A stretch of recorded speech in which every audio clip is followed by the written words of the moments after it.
La historiografía sobre España suele ser bastante negativa, incluso denigratoria, la historiografía más corriente, ¿no? más frecuente, ¿no? Esto es una tendencia que tiene ya un pasado muy largo, ¿no? Quizás se origina en la época de la Ilustración en Francia, cuando se recupera con gran virulencia la leyenda negra, también en la propaganda protestante.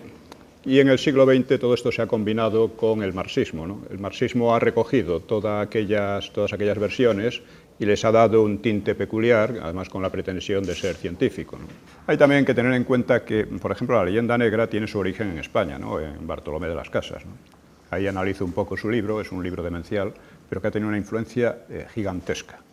O sea, como decía François Rebel, la mentira es la fuerza más grande de nuestro tiempo, y no solo de nuestro tiempo. La mayor parte de las historias de España son lo que se ha llamado ombliguistas, en el sentido de que apenas prestan atención a lo que ocurre fuera, más allá de los Pirineos o más allá del Estrecho de Gibraltar.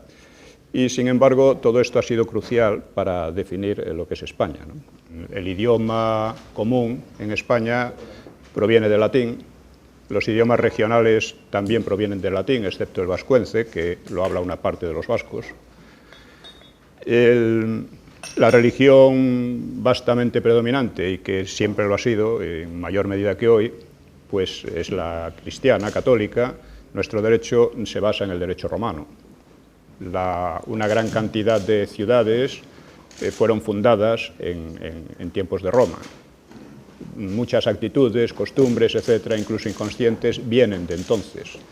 Por consiguiente, cuando nos planteamos cuándo comienza España, tenemos que remitirnos a Roma necesariamente. Uno de los capítulos primeros pues trata de esta cuestión. Antes de Roma, en España, existían diversos pueblos, a menudo enfrentados entre sí, con diversos idiomas, etcétera. No había una conciencia ni un sentimiento de unidad en absoluto, por lo menos que sepamos. Y por consiguiente no se puede llamar España aquello. Se puede hablar de los pueblos que habitaban en la península ibérica, ¿no? Pero España, insisto, empieza desde el punto de vista cultural con Roma. Y empieza concretamente con la Segunda Guerra Púnica. Esto es un enfoque un poco nuevo de por sí, pero yo creo que está perfectamente fundamentado en el libro. La Segunda Guerra Púnica, entre Cartago y Roma, es decisiva para España.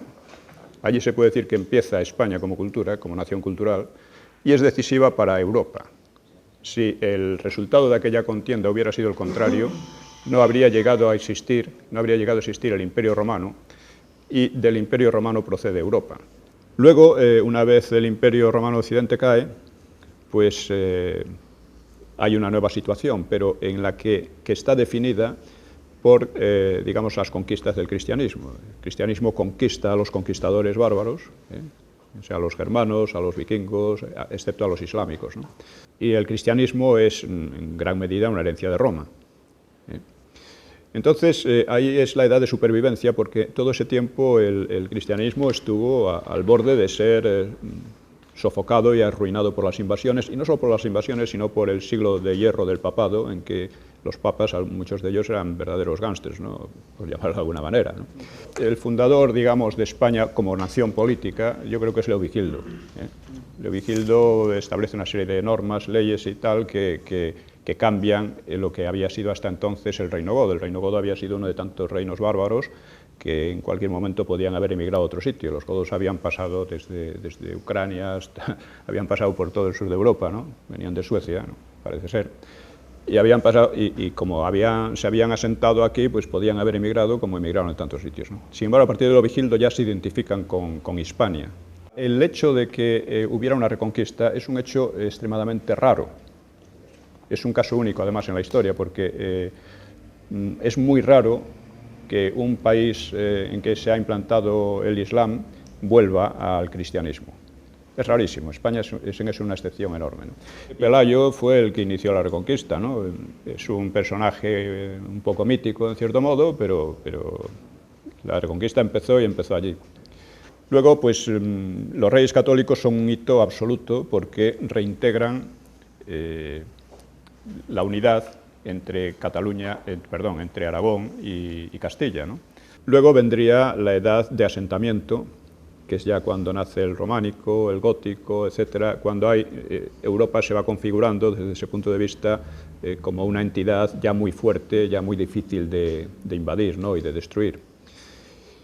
Luego hay una edad de expansión que viene con los descubrimientos españoles y portugueses, la inician y tal, y una edad de apogeo. La edad de apogeo, que es la que coincide con la edad contemporánea, es la edad en que Europa adquiere una ventaja absoluta sobre las demás civilizaciones del globo, ¿no? Y es por la revolución industrial. La revolución industrial permite una ventaja técnica absoluta, con lo cual la civilización europea se extiende por casi todo el globo y condiciona a aquellas otras civilizaciones que no puede vencer. En cuanto a España, una de sus peculiaridades es que mientras Europa occidental, bueno, algunos países de Europa están en el momento de apogeo, España está en el momento de declive. Pero yo no soy franquista en el sentido de querer que vuelva un régimen como el de Franco, ¿no? Pero admito que el régimen de Franco ha sido muy positivo en comparación con todo lo que había o lo que podía haber. Bajo el régimen de Franco no había oposición democrática. No había demócratas en las cárceles, estaban los comunistas y los terroristas, básicamente, y eran muy pocos, además, unos pocos cientos. Es decir, que esa imagen de régimen policíaco y brutal que no dejaba casi respirar es una falsedad total. Y en cambio ha sido el periodo de mayor prosperidad económica, de mayor crecimiento económico de otros muchos aspectos que ha habido España en siglos, ¿no? Y además el comienzo ha sido una paz que todavía dura. Luego, lo que Franco derrotó no fue a la República y menos a un gobierno legítimo, fue a un Frente Popular. Un Frente Popular que terminó dominado por los comunistas, pero que desde un principio emprendió un proceso revolucionario. Las elecciones del 36 nunca se publicaron los datos de las votaciones. O sea, unas elecciones cuyas votaciones no se publican no son democráticas, ya para empezar. Contra lo que se rebela Franco es contra el proceso revolucionario. Franco fue el último en rebelarse contra la República. Antes que él se habían rebelado los anarquistas, se había rebelado Sanjurjo, se había rebelado los socialistas, los republicanos habían intentado golpes de Estado, en fin, se había rebelado todo el mundo contra aquella República, ¿no? Que claro, desemboca en el Frente Popular, que ya es otra cosa, que es la destrucción de la propia República. Los últimos capítulos se refieren a la época actual, que es todavía poco historiable, puesto que es demasiado reciente, ¿no? La época actual desde la transición. Entonces está dividida, como veréis, en 3 capítulos. Primero, la transición.